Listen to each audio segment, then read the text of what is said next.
Hey, welcome back weirdos. I am GromBeardo. In this video, we're gonna kick off a little series playlist on how to turn your dirt bike into a street legal, 99% legal, Supermoto. And what I'm doing here is we're gonna make this Thumb Star. It's a 2019 125 dirt bike, Ohio titled, into a Supermoto like this one, a legal one. This one comes as a Supermoto. It is not street legal. I had to add the lights and all that, headlight. I'm gonna show you what needs to be done legally and how to do that. And that's what we're gonna do to this one, as well as swap out these wheels. I got a set of mags and a set of spokes. This has mag wheels on it, obviously. So why would I run those? So I think I'm gonna run the spokes on the Thumb Star. Obviously, whenever you decide you're gonna turn your dirt bike into something that it's not, you wanna actually get on the bike and get working on the bike, right? Well, first things first, you gotta take care of your paperwork, because we're gonna do this legally. We're not just gonna jump on a dirt bike and go on the street like all those hoodlums. So we gotta take care of the paperwork.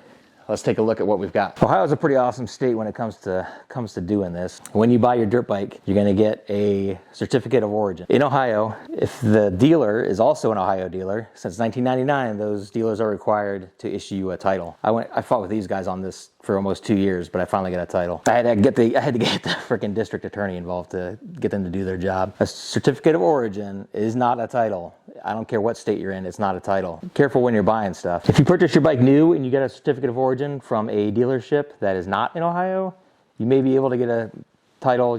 What you'd be turning in is this paperwork along with your receipt and an application for title. Assuming that goes smoothly, what you end up with is an off-road title for the state of Ohio. You can see we've got the body type is OR for off-road, and it's going to say right on the top, off-road vehicle, off-road motorcycle, off-road use only, which means not on the street. But we want to put these things on the street. So what we have to do is a body change. A body change on your title, on your vehicle, is going to involve, it's super simple. You actually don't even have to do this stuff. You're just signing this. This is an affidavit. This is, again, in the state of Ohio. Every county is different.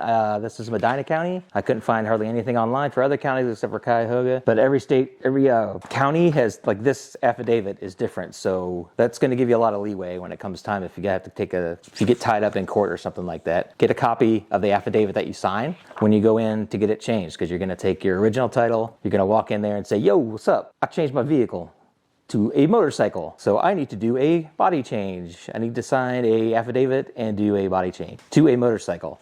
And they probably won't know what you're talking about. Just let them know. Find the supervisor. If everything's in order, then you're gonna be good. This affidavit is basically just saying that you did the following right here, that you added this. You added that the vehicle that you're putting on the road that is currently an off-road vehicle has brakes, headlight, tail light, license plate light, rear view mirror, muffler with baffles, horn, saddle type seat, and handlebars. This affidavit is a little weird because when they're talking about commercial to regular vehicles, they've got all the section codes, but up here they don't have the section codes, so that's probably going to give you some leeway if you ever get hassled. Notice it doesn't say turn signals, you can use your hands, and it just says rear view mirror. It doesn't say two, you only have to have one. I've looked that up at the ORC. The horn, I looked that up, that code, and it has to be an electronic horn. It cannot be like a honky honk clown horn or a dinger for like a bicycle. And that's about it as far as anything that you would get hassled on. This one that I converted over, I have like I said, just got the one mirror, tail light, brake light, and a headlight. I don't have turn signals and I don't have an electronic horn.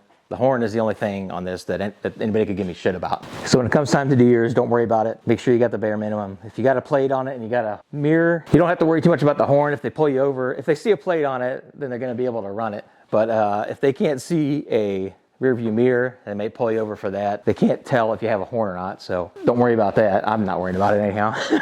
When you go in to change this over, you're taking in, like I said, your off-road title, and then you're gonna go in there and get a body change to a motorcycle. You fill out this affidavit, and then what you're gonna end up is with a motorcycle title. Everything else is gonna stay the same. The only thing they're gonna change is under body type. It's gonna say MC. Double check that it does say that.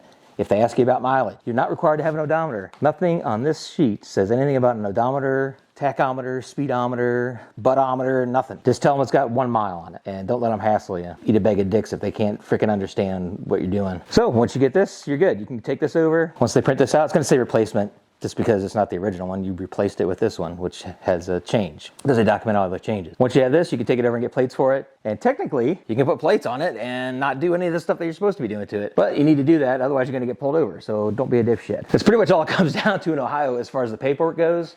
But you've got to get that done. That's the first step in anything. Once the paperwork's done, then you can start kicking ass on your build. And that's where the next video will start off. I don't know what the hell I'm doing yet. It's the way, if there's anything like any other of the builds that I do, they take forever. So make sure you subscribe so you'll catch it when I do actually do the next step, which will probably be the lights, which is super easy. And then I will get down to the rims, getting those mounted up. That's the only thing I'm kind of not really worried about, but doing it while videoing it is a pain in the butt. And I want to make sure you guys understand so that you can do it to yours, because they're all a little bit different, so that you're confident when you do it the first time. That's all for now, and I will see you in the next one. Hope to see you out on the road at the next group ride. Take care.